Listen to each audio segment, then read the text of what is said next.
Masih bersama kami di Presisi Siang pemirsa untuk mengetahui situasi arus lalu lintas siang ini di beberapa lokasi di Jakarta, Jawa Barat, dan Jawa Timur. Kita segera bergabung dengan Bribtu Dela, anggota NTMC Korlantas Polri. Bribtu Dela, silakan dengan laporannya. Baik, terima kasih Ibda Almira dan selamat siang sahabat Polri. Kami dari NTMC Polri akan mengajak Anda melihat situasi lalu lintas di beberapa titik DKI Jakarta dan sekitarnya. Untuk yang pertama kita akan menuju ke kawasan Jakarta Barat, tepatnya di Flyover Sleepy Jaya. Arus kendaraan pada siang hari ini dari arah Cawang menuju Grogol di arterinya terpantau cukup padat. Dan hal serupa juga terjadi dari arah yang sama tetapi di tol dalam kota. Para pengendara dapat melaju dengan kecepatan 20 sampai dengan 30 km per jam untuk di arterinya. Sedangkan di tol dalam kota berkisar 5 sampai dengan 10 km per jam dikarenakan kendaraan yang cukup padat. Kami himbau bagi para pengendara khususnya yang melintas di tol dalam kota untuk tidak melintas di bahu jalan dikarenakan bahu jalan diperuntukkan untuk kendaraan darurat. Kemudian dari arah Grogol yang akan menuju ke Cawang, saat ini dalam keadaan lancar di kedua arahnya, baik di tol dalam kota maupun di arteri. Kami ingatkan bagi para pengendara untuk tetap berhati-hati dan tetap menjaga batas maksimal kecepatan kendaraan Anda. Kemudian kita bergeser ke kawasan exit tol Bekasi Barat. Arus lalu lintas dari arah gerbang tol Bekasi Barat yang akan menuju Pekayon, Kalimalang maupun Jalan Ahmad Yani terpantau ramai lancar. Sesekali adanya antrian kendaraan di kawasan ini dikarenakan adanya traffic light namun selepasnya kembali normal. Dan antisipasi juga adanya perlambatan percepatan kendaraan dikarenakan adanya pusat perbelanjaan sehingga adanya angkutan umum yang menaik turunkan penumpang di bahu jalan. Dan untuk dari arah Pekayon menuju Kalimalang, Jalan Ahmad Yani maupun yang akan memasuki gerbang tol Bekasi Barat dalam keadaan kondusif lancar. Kita tinggalkan dua titik di ibu kota DKI Jakarta, kemudian kita bergeser ke kawasan Pos-Pol Simpang Sadang, Jawa Barat. Kendaraan dari arah Cikopo Cikampek menuju Purwakarta saat ini dalam keadaan ramai lancar. Antisipasi bagi para pengendara roda 2 dikarenakan banyaknya kendaraan alat angkutan berat yang melintas di kawasan ini. Hal serupa juga terjadi dari arah Cikopo Cikampek menuju Subang maupun Cirebon. Adanya perlambatan percepatan kendaraan dikarenakan adanya traffic light, selain itu selepasnya kembali normal. Kami himbau bagi para pengendara sebelum berpergian untuk mengecek kembali kondisi fisik kendaraan serta kelengkapan surat-surat kendaraan Anda dalam keadaan yang lengkap dan patuhi peraturan rambu-rambu lalu lintas di sepanjang perjalanan Anda. Untuk yang terakhir kita bergeser ke kawasan Mall Citowaru, Surabaya, Jawa Timur. Kendaraan dari arah Sidoarjo menuju ke Surabaya melalui Jalan Ahmad Yani saat ini terpantau lancar di berbagai arahnya. Siang hari ini kendaraan didominasi oleh kendaraan pribadi maupun kendaraan angkutan barang. Kami himbau bagi para pengendara untuk antisipasi mengingat banyaknya aktivitas masyarakat di kawasan ini dikarenakan adanya pusat perbelanjaan di sekitar kawasan Mall Citowaru, Surabaya. Sehingga banyaknya angkutan umum yang menaik turunkan penumpang maupun kendaraan yang keluar masuk di pusat perbelanjaan tersebut. Sahabat Polri, kami selalu mengajak Anda untuk waspada terhadap cuaca yang tidak menentu dan mari tertib berlalu lintas demi terciptanya keamanan, keselamatan, ketertiban, dan kelancaran dalam berlalu lintas.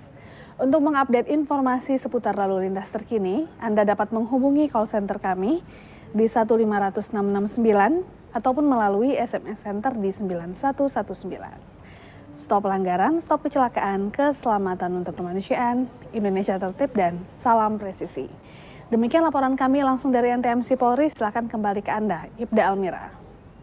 Terima kasih Bribtu Dela atas laporannya, selamat kembali bertugas.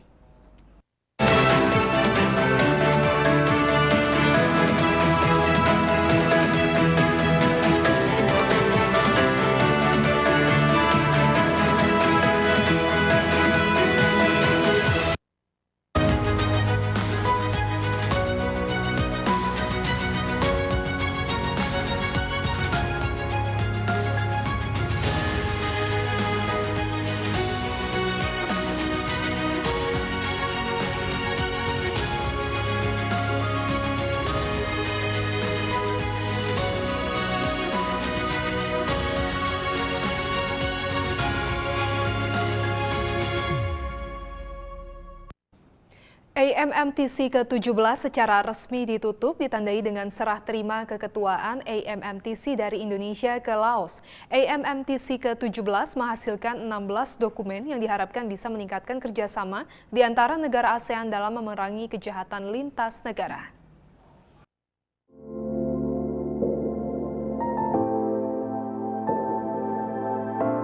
Kapolri Jenderal Polisi Listio Sigit Prabowo melakukan serah terima keketuaan ASEAN Ministerial Meetings on Transnational Crime, mewakili pemerintah Indonesia kepada Laos yang selanjutnya memegang keketuaan AMMTC ke-18. Handover Chairmanship ini menandai berakhirnya rangkaian pertemuan AMMTC ke-17.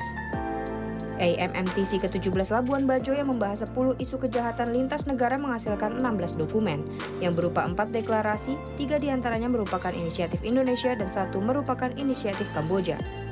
1 rencana kerja terkait penyelundupan manusia dan 5 pernyataan bersama serta 6 pedoman teknik. Kapolri Jenderal Polisi Listio Sigit Prabowo berharap hasil AMMTC ke-17 efektif memerangi kejahatan lintas negara. Kita semua sepakat bahwa kejahatan transnasional itu sangat merugikan. Oleh karena itu, kita menempatkan kepentingan rakyat sebagai prioritas utama. Dan kita sepakat bahwa kerjasama dan upaya terkoordinasi adalah kunci untuk menghadapi kejahatan transnasional sebagai musuh bersama. Saya infokan bahwa di dalam kegiatan AMMTC ke-17 saat ini kita menghasilkan 16 dokumen berupa 4 deklarasi, di mana 3 merupakan inisiatif dari Indonesia dan 1 merupakan inisiatif dari Kamboja, 1 rencana kerja terkait penyelundupan manusia dan 5 pernyataan bersama serta 6 pedoman teknik. Tentunya berbagai macam deklarasi, dokumen, dan juga pernyataan bersama serta pedoman teknis tersebut kita harapkan kerjasama antar negara, khususnya di dalam mencegah, mengungkap, dan menghadapi kejahatan transnasional ke depan semakin efektif dan semakin adaptif. Tentunya pesan yang ingin kami sampaikan dalam pertemuan kali ini adalah tidak boleh lagi ada pelaku yang dapat bersembunyi dari kejahatan yang telah dilakukan.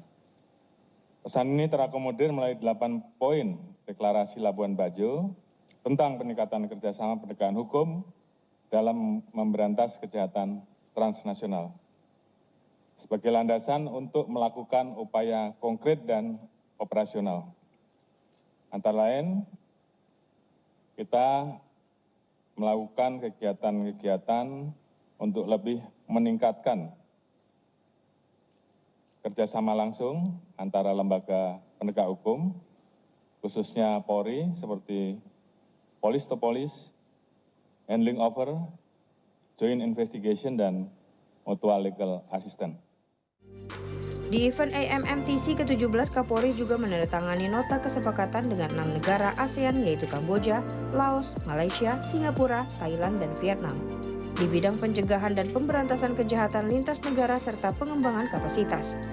Dari Labuan Bajo, Nusa Tenggara Timur, Rahmadini Willy Amanda melaporkan untuk Polri TV.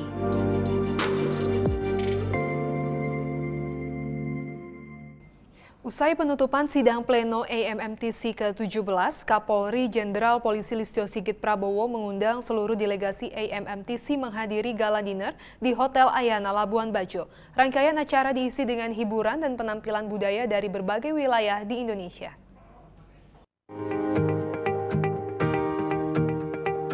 Usai penutupan pertemuan AMMTC ke-17, Kapolri Jenderal Polisi Listio Sigit Prabowo dan para delegasi menggelar malam gala dinner di Hotel Ayana Labuan Bajo.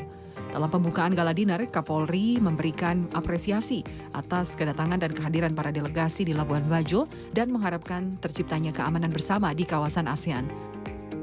I believe that the outcome of this meeting will ensure that no criminal can hide from their crimes.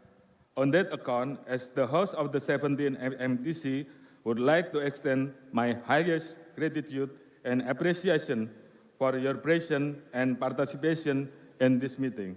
May this brief experience leave an unforgettable impression. We look forward to welcoming you back to Labuan Bajo and Indonesia. In this atmosphere of togetherness, let us enjoy the evening feast. Have fun, enjoy Labuan Bajo. Thank you. Gala dinner ini diisi dengan hiburan dan penampilan seni budaya Indonesia. Dari Labuan Bajo, NTT, Rahmadini, Willy Amanda, Polri TV. Penanaman pohon serentak yang digelar Polri dengan tema Polri Lestarikan Negeri Penghijauan Sejak Dini dihadiri langsung oleh Kapolri dan delegasi Menteri ASEAN. Kegiatan ini mendapat penghargaan dari Museum Rekor Indonesia kategori penanaman bibit pohon secara serentak dan terbanyak di seluruh Indonesia.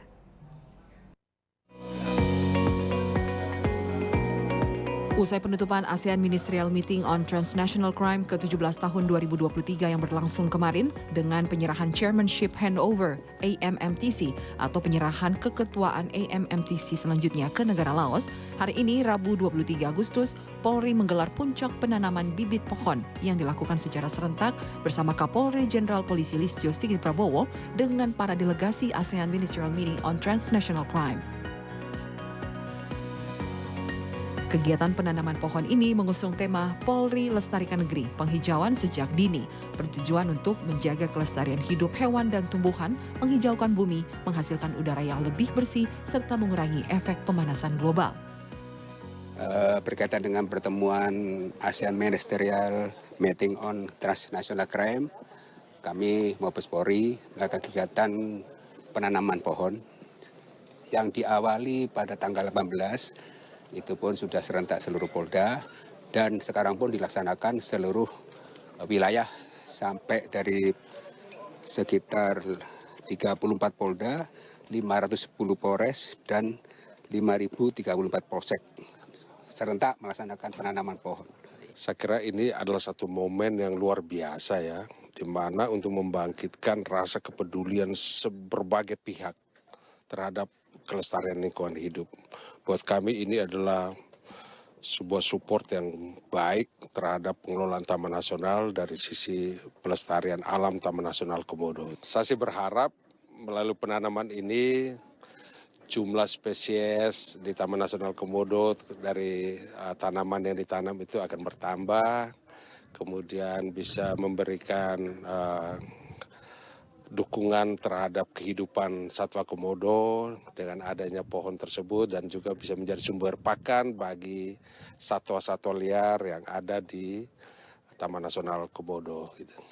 Yang menarik adalah kita bisa menjaga Taman Nasional ini sehingga bisa memberikan manfaat yang luas kepada seluruh masyarakat di dalam kawasan, di sekitar kawasan, juga mendukung pembangunan wilayah untuk peningkatan usaha ekonomi masyarakat di sekitar kawasan, tumbuhnya usaha-usaha jasa yang ada di Taman Nasional Komodo ataupun yang ada di sekitar kawasan, khususnya di Labuan Bajo, itu adalah sebagai gambaran bentuk kontribusi dari Taman Nasional Komodo terhadap semua aspek pembangunan yang ada di Labuan Bajo maupun dalam artian luas di Kabupaten Manggarai Barat dan juga Provinsi NTT.